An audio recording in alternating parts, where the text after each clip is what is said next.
Doctor Babasaheb आंबेडकरांच्या क्या बात आहे. इकडची मुली फार आक्रमक आहेत. आनंद आहे. लहान लहान पोरं मी मगाशी पाहिलं तुमच्या गावची लहान लहान पोरं सुद्धा खूप जास्त ऍक्टिव्ह आहेत बरं का. आणि असं ऍक्टिव्ह व्हायला पाहिजे. आणि मी शहरात येत असताना काय पाहतो, लहान लहान पोरं जर असतात आपल्या घरात, लहान पोरांची मी केसांची हेअरस्टाईल पाहूनच सांगून देतो मागं काय काय करेल. केसांची हेअरस्टाईल वरूनच मी सांगून देतो. आणि तुमच्या मी गोंदिया जिल्ह्यात आमच्या खेड्या भागाकडे असं नसतो. आमच्या खेड्या भागाकडे साधी कट असते केसांची. तुमच्या शहरामध्ये काय इकडून बारीक मदत कांद्याचा वाफा असतो. पाहिलं ना सगळ्यांना. आणि तो कांद्याचा वाफा मी म्हटलं. आणि आताची पोरं खूप मॉडर्न आहे बरोबर, खूप मॉडर्न आहे. आमचा काळ वेगळा होता. त्या काळामध्ये काही असं विशेष काही नव्हतं. पण आताची पोरं पहा, पहिली दुसरीतली कॉन्व्हेंट मधली पोरं केसांना जेल लावून फुल मॉडेलिंग करत शाळेत जातात पोरं. आणि एक काळ आमचा होता. आमच्या काळामध्ये आमची आई असं खोबऱ्याचं तेल लावून देत होती केसांना आणि असं भांग पाडून देत होती. जे हक्क पाहिजे ते सारेच दान करते, रक्षा तुझी माझी हे संविधान करते. आणि म्हणून ज्या संविधानानं तुम्हा सगळ्यांना जगण्याचं एवढं मोठं बळ दिलाय, जगण्याचं एवढं मोठं सामर्थ्य निर्माण करून दिलाय, त्या संविधानात विरोधाची भाषा कधी बोलू नका. आणि बघाओ, लग्न झाल्यानंतर दोन भाऊ एकत्र राहू शकत नाही, त्यांच्यामध्ये वाद निर्माण होतात. पण गेल्या 75 वर्षापासून 70-75 वर्षापासून बघा, आपल्या भारतामध्ये 29 राज्य आहेत, 10 धर्म आहेत, 7,500 जाती आहेत, 3,500 वेगवेगळ्या भाषा आपल्या देशामध्ये बोलल्या जातात. 45 कोटी 50 कोटी कुटुंब आहेत, 140 कोटीच्या वर आपल्या देशामध्ये लोकसंख्या आहे, हजारो संस्कृती आहेत, हजारो पंथ आहेत. आणि या सर्वांना बांधून ठेवणारा आपला संविधान आहे. ही संविधानाची ताकद आहे. आणि म्हणून तो संविधान त्या बाबासाहेबांनी आम्हाला दिलं. आणि मी काय असं म्हणतो, देव कुठं राहतो? देव मंदिरामध्ये राहतो. मंदिर कुणाच्या हाताखाली आहे? मंदिर पुजाऱ्याच्या हाताखाली आहे. पुजारी कोणाच्या हाताखाली आहे? पुजारी ट्रस्टीच्या हाताखाली आहे. ट्रस्टी कोणाच्या हाताखाली आहे? ट्रस्टी राज्य सरकारच्या हाताखाली आहे. राज्य सरकार कोणाच्या हाताखाली आहे? राज्य सरकार केंद्र सरकारच्या हाताखाली आहे. केंद्र सरकार कोणाच्या हाताखाली आहे? केंद्र सरकार संसदेच्या हाताखाली आहे. संसद कोणाच्या हाताखाली आहे? संसद राष्ट्रपतीच्या हाताखाली आहे. राष्ट्रपती कोणाच्या हाताखाली आहे? राष्ट्रपती संविधानाच्या हाताखाली आहे. आणि संविधान कोणाच्या हातात आहे? परमपूज्य बोधिसत्व डॉक्टर बाबासाहेब आंबेडकर. सगळ्यात मोठी ताकद आहे डॉक्टर बाबासाहेब आंबेडकरांची. सरता शेवटी जाताना आणि विचारपीठाची रजा घेताना एक तुम्हाला सांगतोय, 6 डिसेंबरला दीक्षाभूमीचा लाईव्ह टेलिकास्ट टीव्हीवर दाखवत होता. आमच्या बाजूला बसलेला एक काका जवळ आला आणि म्हणाला, आता माहित आहे दीक्षाभूमीवर प्रचंड लोकांची गर्दी असते, प्रचंड लोकांची भीड असते. तो काका असं म्हणाला, तुला माहित आहे म्हणे ही लोक काय कशाला मरायला जात असतील म्हणे, इतकी भीड कशाला? अरे यांची राहण्याची व्यवस्था नाही, खाण्याची व्यवस्था नाही, लोक तिथे जाऊन करतात तरी काय? मी त्या काकाला प्रश्न केला, काका माहित आहे म्हटलं तुम्हाला 6 डिसेंबरला नेमकं काय झालं होतं? 6 शेवटच्या 10-15 मिनिटं त्याच्यानंतर कार्यक्रमाला समाप्तीकडे गेलो. मी त्या काकाला विचारलं, तुम्हाला माहिती आहे 6 डिसेंबरला नेमकं काय झालं होतं? त्या काकाचं उत्तर होतं, मला नाही.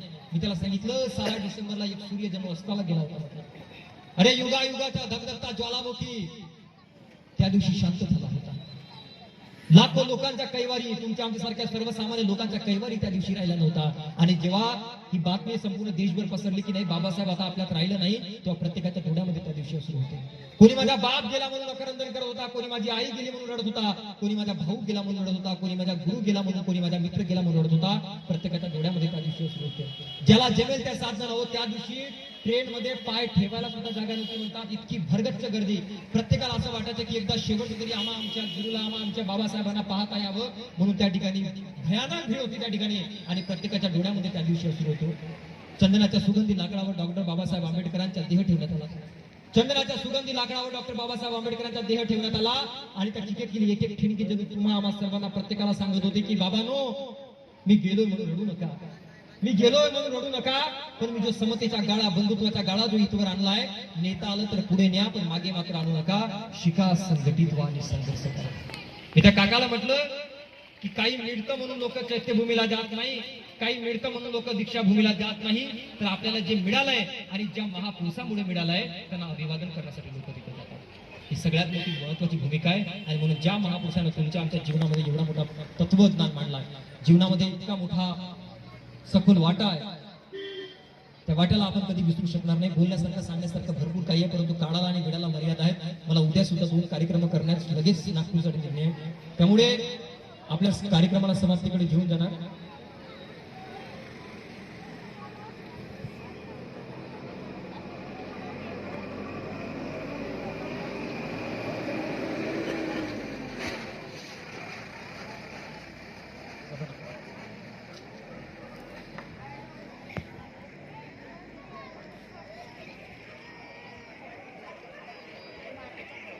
बघा आयोजकांची इच्छा आहे ऐकण्याची भरपूर, पण मलाही मर्यादा आहेत आणि माझ्यावर सुद्धा बंधन आहे आणि मला सुद्धा खूप लांबचा प्रवासही करायचा आहे.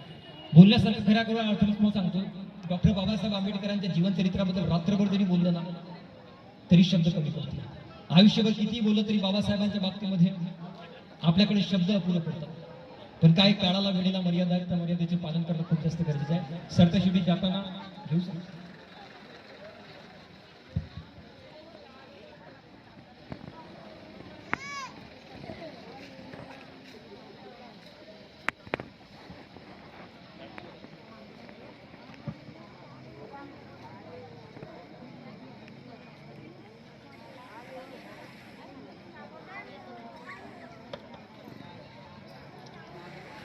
डॉक्टर बाबासाहेब आंबेडकरांच्या जीवनचरित्रातला एक महत्वपूर्ण भाग जे सुरुवातीला सांगितलं, आयोजकांनी सांगितलंय की एक विषय घ्या.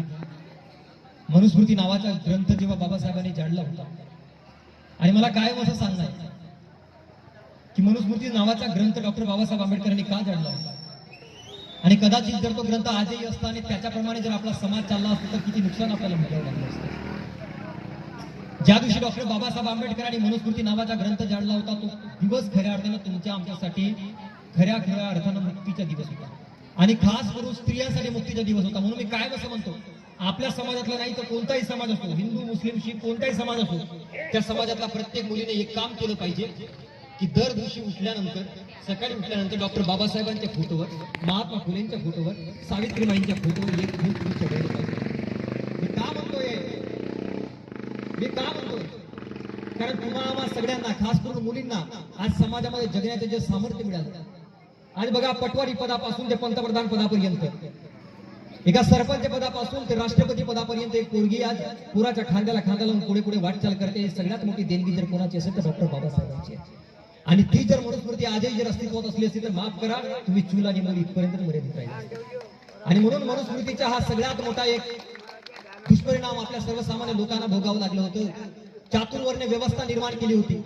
मनुस्मृती काय मग सांगायची की बघा 4 वर्ण असतात, ब्राह्मण, क्षत्रिय, शूद्र आणि वैश्य. वैश्य आणि शूद्र, सर्वात चतुर्थ स्त्रीवर असतो आपला शूद्र, जे सर्वांची सेवा करेल. आणि त्याने जर ते मान्य केले नाही तर काय काय यांच्यासोबत यांना भोगावं लागेल, त्या सगळ्या गोष्टी त्या ठिकाणी लिहिलेल्या होत्या.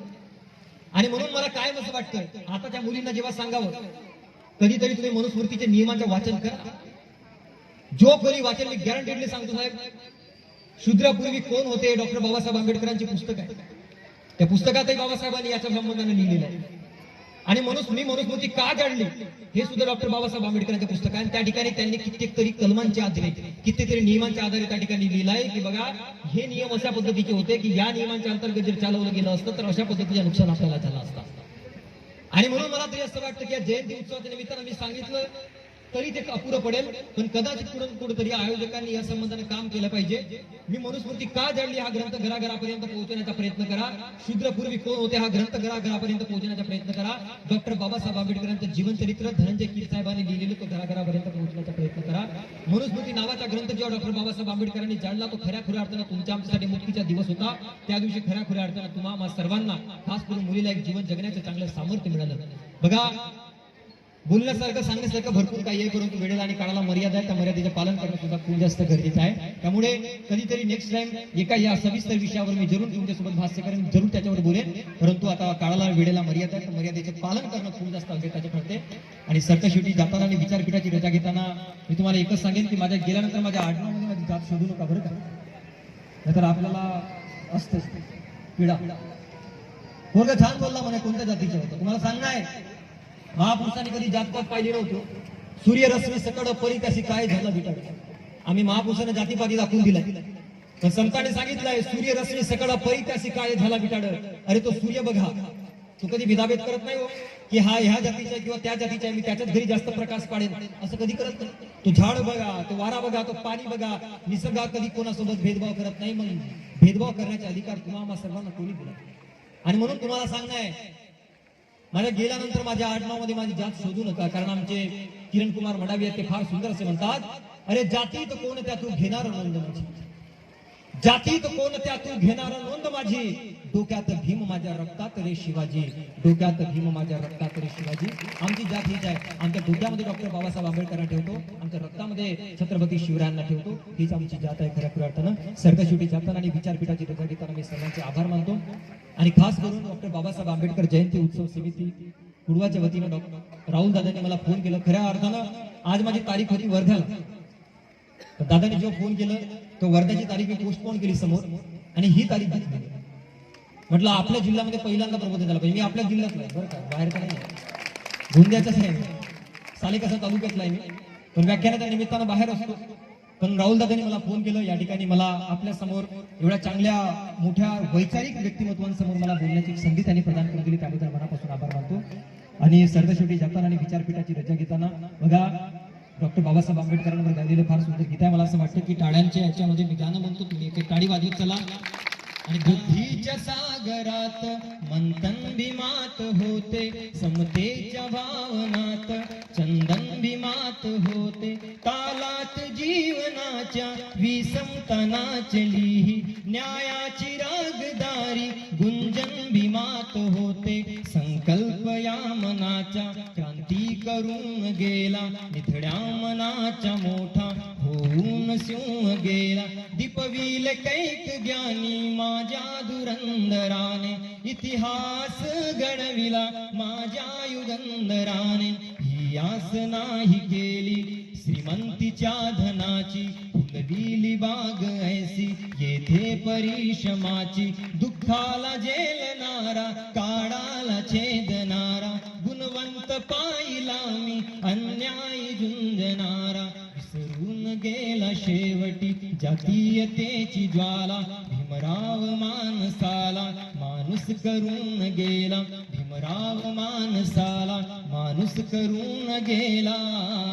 बोला परमपूज्य बोधिसत्व डॉक्टर बाबासाहेब आंबेडकरांच्या विजय सो, विजय सो. डॉक्टर बाबासाहेब आंबेडकरांच्या विजय सो, विजय सो, विजय सो. सरतेशेवटी जाताना विचारपीठाची रजा घेताना आपल्या सर्वांचे आभार मानतो की आम्हाला आपला भाऊ, आपला मित्र, आपला लेकरू समजून ऐकून घेतलात. माझे विचार बोलण्यासारखं भरपूर काही होतं, परंतु जे काही महापुरुषांच्या विचारातून मला तुम्हाला देता आलं, एका समुद्राच्या अथांग समुद्र आहे आणि त्या समुद्राच्या टिटवीच्या चोचीमध्ये जेवढा पाणी सामावा तेवढाच मी तुमच्यापर्यंत देऊ शकलो, आणि म्हणून आपण एवढ्या शांतपणे ऐकून घेतलं, त्याबद्दल मनापासून आभार मानतो. आणि आपल्या शब्दांना या ठिकाणी विराम देतो. जय जिजाऊ, जय शिवराय, जय शंभूराजे, जय भीम, जय संविधान, नमो बुद्धाय. बोलाय पुन्हा एकदा असं जयघोष झाला पाहिजे, तिकडे जयस्थल चौकापर्यंत आवाज पोहोचला पाहिजे.